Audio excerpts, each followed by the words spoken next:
ஓம் சக்தி பராசக்தி. ஓம் சக்தி என்றால் ஓடோடி வருவாய், பராசக்தி என்றால் பறந்தோடி வருவாய். அம்மா தாயே அருள் புரிவாயே. தொண்டு செய், அதை தொடர்ந்து செய். 11/2/2026 ஆன்மீக ஜோதி தஞ்சாவூர் சக்தி பீடத்தில் ஏற்றப்பட்டு 15/2/2026 அன்று செண்படை மன்றத்திற்கு வந்து 16/2/2026 அன்று செண்படை மன்ற சக்திகள் ஆன்மீக இல்லங்களுக்கு சென்று ஜோதி தரிசனம் செய்தார்கள். செண்படை மன்ற சக்திகள் மிக சிறப்பாக தொண்டு செய்து அம்மாவின் அருளாசி பெற்றார்கள். சக்திகள் அனைவரும் தங்கள் இல்லங்களுக்கு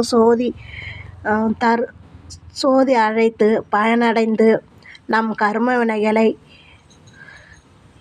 தடுப்போம், ஆன்மீக பணி செய்வோம், அம்மாவின் அருள் ஆசி பெறுவோம். ஓம் சக்தி.